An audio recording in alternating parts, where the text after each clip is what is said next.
Oh my god. This is the fudgiest brownie I think I've ever made. This is the fudgiest brownie I've ever seen on the internet. Let's test it out. We're gonna start by browning 1 cup of butter. We're gonna start by browning 1 block of butter. And then once this gets all nice and foamy, we're going to add in dry milk powder. I don't have dry milk powder, so I was gonna skip it. Then I went on her website and found out that you can't. So like any single guy in New York on a Tuesday afternoon, I went around Target looking for baby products. Besides his portion size being too big, it's gonna freak out anybody who visits my apartment. Nobody visits his apartment. So I went with the best alternative. Multiplies the little toasty bits in the brown butter to make it even more flavorful. If you put some of this in your milkshake, the boys will be lining up in your yard. We're gonna add in our cocoa powder, and the hot butter will activate the cocoa and enhance that chocolate flavor. Now we'll add half a cup of cocoa powder, and it looks like the mixer is freaking out. Also, the cocoa powder turned everything dark, so how do I know if the butter is properly brown? So after stirring it around for a little bit with my ligma fork, I'm gonna give it a sniff test. Woo! Anyways, don't ever put your face directly above bubbling butter. The oil will burn your eyelid. Don't ask me how I found out. And then we're gonna mix in some chopped dark chocolate and a little bit of oil. So 6 ounces of dark chocolate and 3 tablespoons of oil. All that chocolate cools, we're gonna whip together our eggs with brown sugar. And the goal here is to dissolve the sugar completely, which is what will give us that paper thin crust on top of our brownies. So we'll beat together 3 eggs and half a cup of brown sugar. I only have 1/4 cup of brown sugar, so I substituted the other 1/4 with cane sugar. It takes a little bit of work, but it will be worth it, I promise. Lucky for me, because I majored in beating eggs and sugar by hand. Okay, you can test with your fingers to see if you can still feel, yeah, I can still feel some of it. Alright, looks pretty good. Let's give it a test. It's gonna take a while, so you already know I'm gonna go beat it on the couch. Whew. Okay, let's see. I think we're good. When the eggs start to look like latte made by a tattooed barista, we can add in the powdered sugar. I'm also including powdered sugar, which will dissolve almost instantly. After I added in the powdered sugar, I realized it doesn't dissolve instantly. It smells incredible. And this makes After we pour in the cocoa brown butter mixture, it does smell incredible. However, it looks kind of like Italian witchcraft. the most gorgeous brownie batter. So after we mix in half a cup of flour, I'll give you a little bit of ASMR food porn.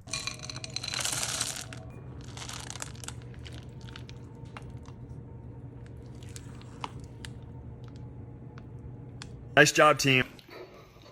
Now these bake at 350 for 30 minutes. So we'll line parchment paper, pour in the batter. My batter looks way thinner than hers, so we'll only go for 15 minutes at 350. And then we're gonna give them an hour to chill before cutting. So here comes the worst part of this recipe, waiting for an hour before I can eat it.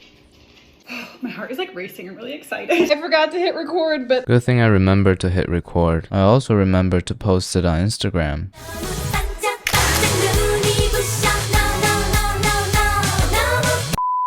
Now it's cooled and just a little bit warm in the center, which is the perfect condition for tasting. A lot of people wonder what the ligma fork is good for. It's perfect for grabbing the centerpiece of baked goods. This brownie is looking pretty fudgy. Let's give it a taste and rate it 1 through 10.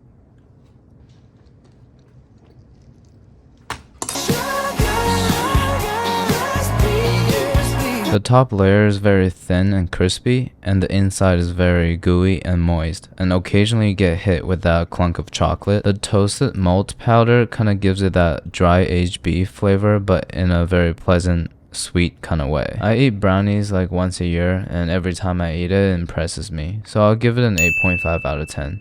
Alright, thank you.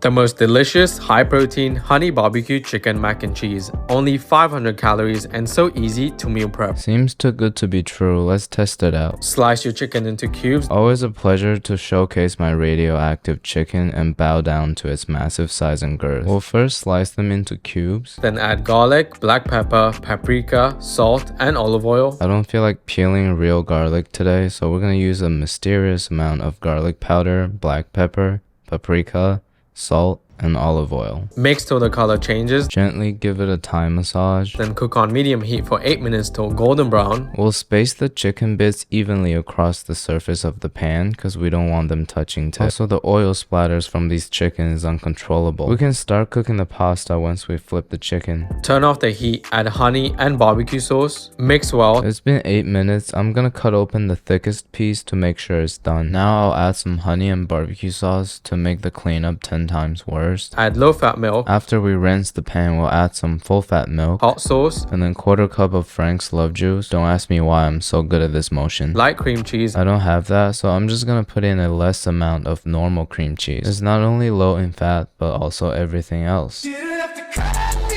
And low-fat cheddar. And some plastic cheese. Mix till smooth and creamy. Add the cooked macaroni. Now we'll just give it a quick mix till it's smooth and creamy. I think the hot sauce curdled the milk. Both the smell and the look of it are reminding me of a particular liquid that we're all thinking about here. But I've learned over the years that if you want to get anything creamy, you have to commit to repetitive hand motion. Once it looks normal, we can toss in our pasta, mix it around, and ready to serve. 4 equal servings and enjoy. I think this is looking pretty close to the original, just a little less saucy. If this works out, I'm gonna get into fitness, fitting this chicken in my mouth. Now let's taste it and rate it 1 through 10.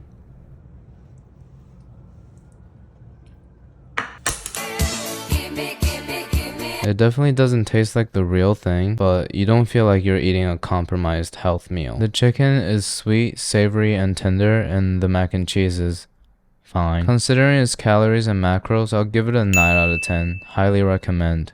Alright, thank you. Today we're making a delicious cream cake and it's so easy to make, it only takes 4 ingredients.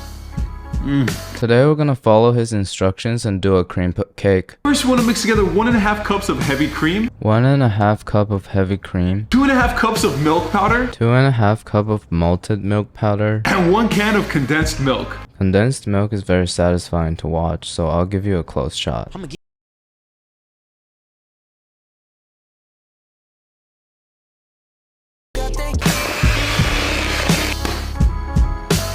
Now we'll beat it till it's creamy with a Ligma fork. I'm gonna finish the process on the couch. Once it's light and foamy like this, we can move on to the next step. I don't have any mold to put the batter in. The only type of mold I have doesn't kill me but makes me stronger. So I'm gonna line some plastic wrap. And here's another satisfying scene. Now we want to pop this into the freezer for a few hours until it's fully set. Now we're gonna put it in my freezer right next to radioactive chicken and then leave it overnight.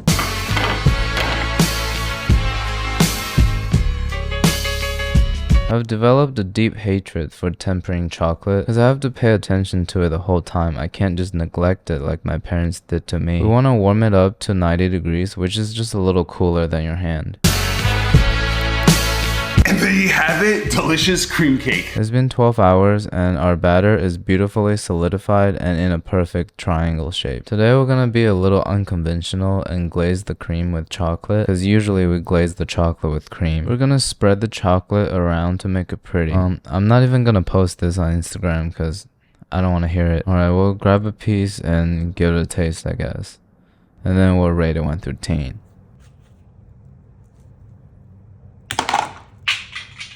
Found on my carpet. Ice cream, chillin', chillin', ice cream, chillin'. It definitely doesn't taste or look like a cake. That's why I had really low expectations. But it's the creamiest, most flavorful soft serve ice cream I've ever had. It's the perfect snack if you're in the mood for some bing chillin'. I'll give it a 6 out of 10 for cake and a 9 out of 10 for bing chillin'.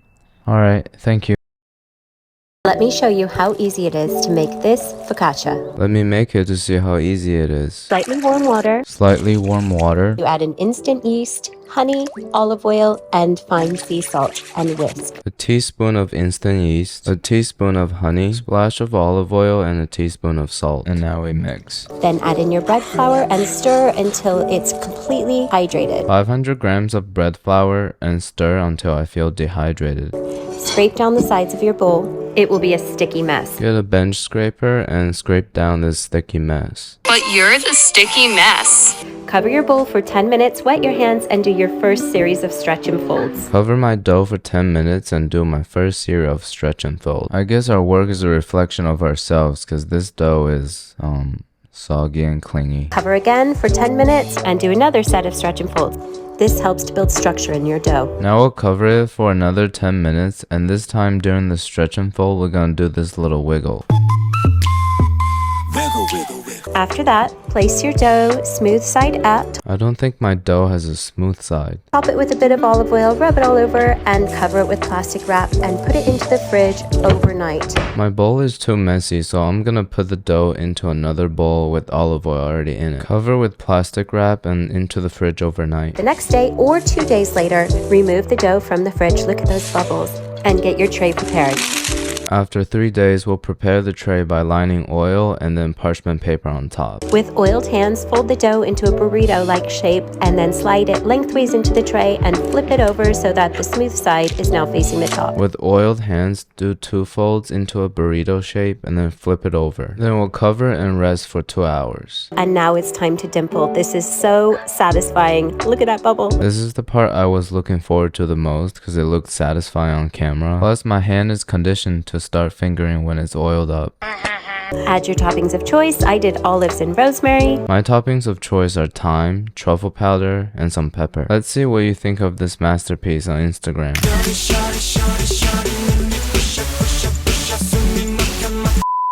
And bake at 220 Celsius or 430 Fahrenheit for 18 to 22 minutes. After baking for 20 minutes, we'll transfer it to a wired rack to cool completely. Bake on the lowest rack of your oven so that the bottom gets crispy. I did bake on the lowest rack of my oven. Let's see how crispy the bottom is.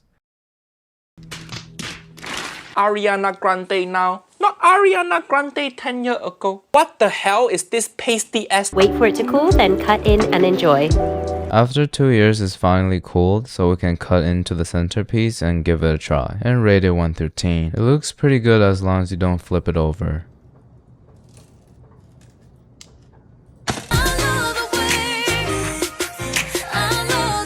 Crispy on the outside and soft on the inside. The herbaceousness from the thyme works really well with the notes of truffle flavor. Overall, it's an easy recipe to follow. It just has a lot of passive waiting time. 7.8 out of 10. Alright, thank you.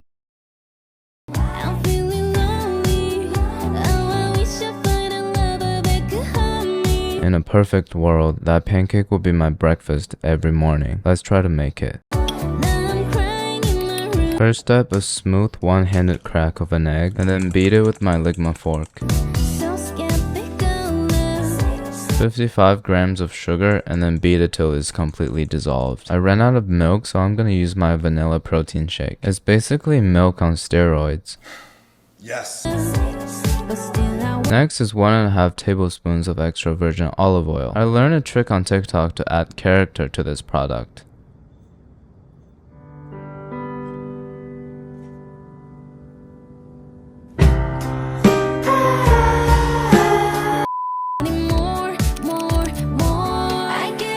I 150 grams of flour and 1 teaspoon of baking powder.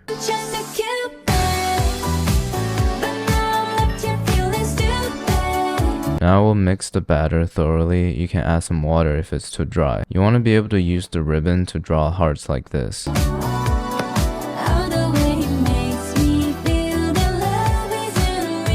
Now it's just making the pancake. I think I can do it pretty well because it's intuitive. We'll go in with 1 ladle of batter. My roommate uses Nutella instead of Nutella because he thinks it's fancy. And then we'll just cover it with another layer of batter. When the pancake looks like it's about to mutate, we'll give it a flip. Alright, it's just a little burnt. You know what they say, just like children, the first pancake is never successful. We'll make a smaller one next, and then only let it sit in the pan for a little less than 3 minutes. This one looks way better than the one underneath having an allergic reaction. And here comes the money shot.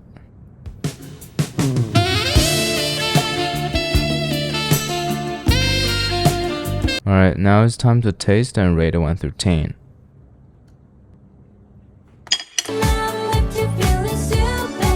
Besides the chocolate spread, everything else tasted pretty bad. I was hoping the pancakes to be light and fluffy, but instead they're pretty dense and have this raw flour taste that's bothering me a lot. I'll give these a 6 out of 10. There's nothing wrong with the recipe, I'm just not really good at making pancakes, or anything else really. I followed a recipe from a really small gaming YouTuber. It's on my channel if you want to check it out. Alright, thank you. This is how you make red curry butterfly drumsticks. Is there a butterfly in it? No, there's no butterfly in this. Guess it's just the one in my stomach when I see you. I wolf you. Cut the chicken in half. Then you want to cut the sides and butterfly it. So with a pair of scissors that got passed down from my grandma, I'm gonna cut the chicken in half and then cut the sides to butterfly it. Seasoning mix that you see on the screen. As I was washing the scissors, the chicken butterflied me back.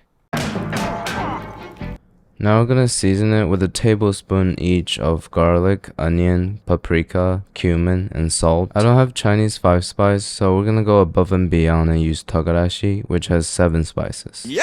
Bake it at 400 degrees for 25 minutes. Bake it 400 degrees for 25. 1 tablespoon butter, garlic, stem of green onion, red Thai curry paste, coconut cream. When I was shopping for the coconut cream, I just found this with all the ingredients listed in it. I don't even need to chop any aromatics. This takes me back to high school because, you know, I'm cheating. Once a cheater, always a cheater. Make sure to taste and adjust as you go along. You might need to add in more paste. After 25 minutes, the chicken is nice and golden, and some of them had a hard time containing themselves. And you know we can't forget about the Thai chili pepper. So I forgot about the Thai chili pepper. The drumsticks are looking pretty good. I think I'm gonna have it with rice. And if you're an OG follower, you know I'm gonna do the rice trick.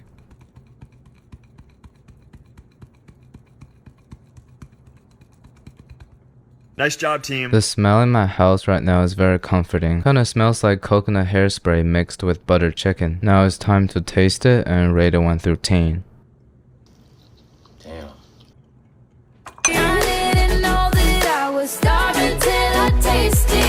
The chicken is perfectly juicy, and the butterflying cutting method allows it to absorb more flavor from the marinade, and it also allows it to have more surface area to catch the sauce and the aromatics. Overall, it's a very wholesome dish. 8.8 out of 10. Alright, thank you. Before you scroll, listen to that crack. Yeah, I know. In honor of National Donut Day and that crack, we're gonna make this today. Make these once and no one will let you rest. Just make a quick dough with the ingredients listed below. I'll list the ingredients on the screen for you. 3 1/4 cup of flour, 1/4 cup of sugar, and half a teaspoon of salt. And don't be like me and forget to add your milk and yeast. Wait a second, let's rewind it back real quick. Now pay attention to how the mixer is doing its job. To add your milk and yeast. Add your milk and yeast. It's just poking at it like a woodpecker. Might be the first time I'm confident that I can do better than a stand mixer. After we warm up 3/4 of a cup of milk, we'll add in 1 1/2 teaspoon of yeast. Prepare 60 grams of butter and an egg and let everything come to room temperature while the yeast bloom. Then after 10 minutes, we'll add everything in and start mixing. Knead your dough and let it rise in a warm place for an hour. Once it looks sort of presentable, we'll cover it up and then rest for an hour. Then you're gonna cut out your donuts, let them rise a bit more, and fry them until they're golden. Today's my roommate's turn to control the AC and it's freezing, so I had to let it rest for 2.5 hours. We'll roll it out to about 1/4 inch, cut out these circles, and then cover and rest for another 20 minutes. For the filling, I made a French vanilla pastry cream. If you want that recipe, let me know. I don't have time to let her know, so I just combined 1.5 cups of milk with 2 teaspoons of cornstarch and a tablespoon of sugar. Grabbed 3 old egg yolks from the fridge, tempered it in with my Ligma fork, and then strained it out when it got thick. And here's a free facial for you. Nice job, team. And once the oil hits 350, we'll drop in our donuts. Fry it on both sides until it looks beautiful like this. Now we're gonna poke a hole so I have the urge to fill it. And we're gonna make 4 custard donuts and 1 Nutella donut. And for the brulee top, make a caramel with sugar and water. Dip your donuts in before it cools and let it harden. I dare you to make this once without getting addicted. You already know donut is my favorite nut, so I'm already addicted. We have here 1 cup of sugar and half a cup of water. Instead of calling it a creme brulee donut, it's more like a tanghulu. For the last one, I'm just gonna throw in a whole piece and just cover it completely. I forgot to turn off the heat when I was dipping, so the sugar kept cooking. And here's the difference in crystallization.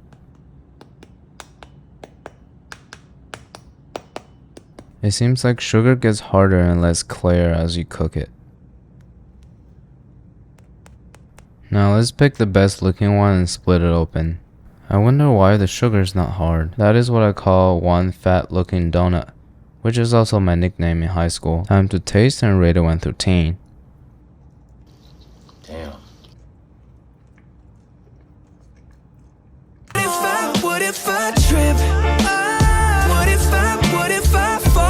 It looks pretty good, but the custard is separated and the sugar is extremely sticky. It hurts my teeth a little bit. I guess dessert is my kryptonite. The best thing here is definitely the Nutella donut, because you can't taste anything else here. The recipe is great, but I have to give my execution a 5 out of 10.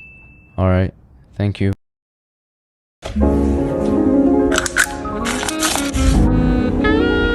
Today we're gonna make this viral caramel apple tart. I don't have the recipe for it because I refuse to go to a second digital location. So we're just gonna put my intuition to the test and eyeball everything. So our first step is peeling our green apples. You might notice that my apples are a little unusual. That's because it's high quality. And then we'll chop our apples into desirable pieces, take out the core, and move on to the caramel. Half a cup of granulated sugar and a 1/4 cup of water. Now let it sit there till it changes color.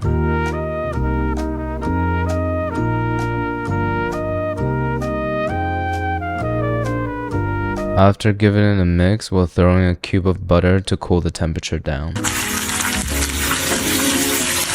I'm gonna use a little more butter because it's getting really dark.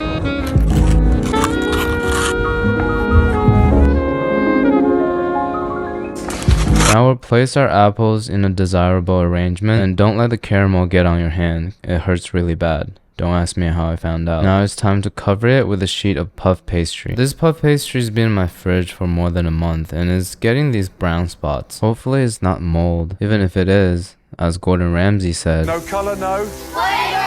So our discoloration of the pastry dough could be interpreted as more flavor. After we roughly cover it up into a 425 oven for 30 minutes. And this is what the finished product look like. These spots in the middle are a little concerning because I've had similar patterns on my skin. Let's post it on Instagram and see if we can guess what it is.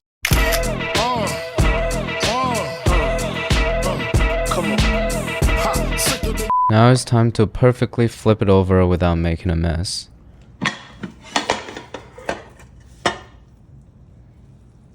Yeah! From the looks of it, it's very much a deconstructed apple tart. But if you only cut out a corner, it kind of have the resemblance.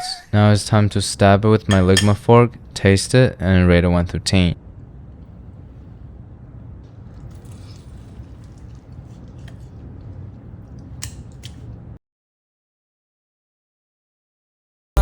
The puff pastry is very sweet, buttery, and flaky. On top of that, the caramel provides a nice bitterness as a contrast. The baked apple is so soft and moist, it almost tastes like pears for some reason. Besides it being a little difficult to eat, this recipe is an 8.5 out of 10. Alright, thank you. Today, I wanted a fried chicken sandwich. Today, I also wanted a fried chicken sandwich. Actually, a Korean fried chicken sandwich. Actually, just a regular fried chicken sandwich. So I made my bread and chopped my cucumbers for my oi muchim. So I made my bread and chopped my cucumbers for my pickle. Made my coleslaw with perilla leaves, green onion, and Kewpie mayo. Topped my lettuce with some crispy water and Kewpie mayo. I dredged my marinated chicken thighs for my fried chicken. I dredged my radioactive chicken leg for my fried chicken. And I fried them doubly. And I fried them and made a mess. I made my soy garlic fried chicken sauce. And I brushed my fried chicken with the sauce. I made my soy garlic fried chicken sauce. And I wonder, why is my chicken kinda green? I assembled my fried chicken Sammy with some gochujang mayo my oimuchim, and my fried chicken. I assembled my fried chicken sammy by spreading my gochujang with my ligma fork, my fried chicken, and my pickle. And then I ate my Korean fried chicken sandwich. And I'm going to eat my regular fried chicken sandwich and rate it 1 through 10. Damn.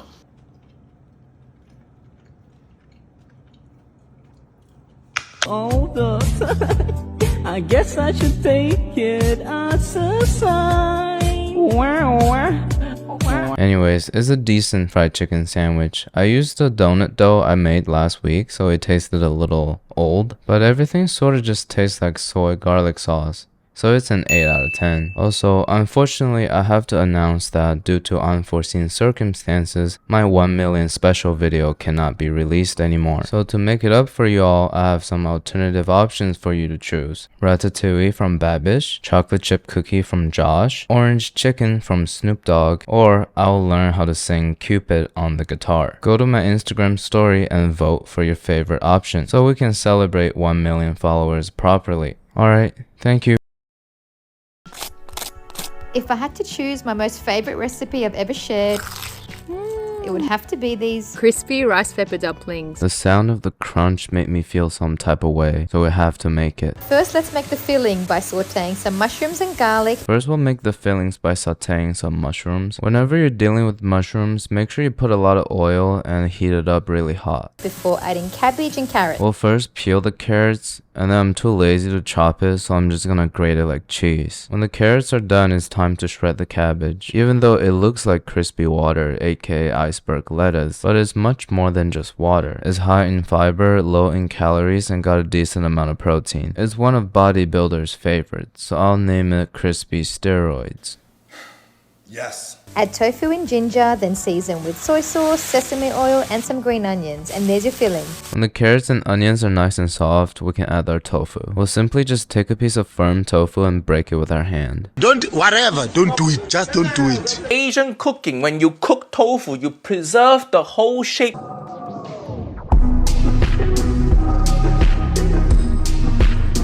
Baking tofu like how Auntie Helen baked Uncle Roger had. And then we'll season with soy sauce and sesame oil. Now to make the dumplings, dip a rice paper sheet in water and add some filling in the center. I think we all remember how good I am with rice paper.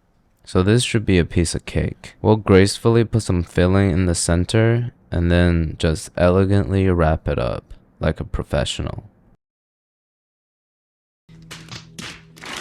Fold each side over like a little pocket and then double wrap it in a second rice paper sheet. Fold these 4 sides like a little pocket and double wrap it like my little peanut. You now want to fry them on both sides until they're golden and crispy.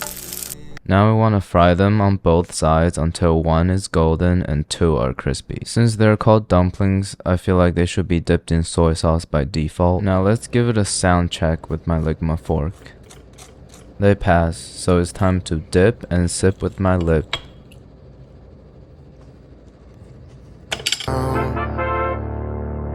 Baby. The wrapper is not as crunchy as I had hoped, but it's still pretty good. The flavors from the mushroom and cabbage really comes through. Overall, it's much better than I expected. You might be wondering why I haven't been posting lately. That's because I had the nightmare of every creator.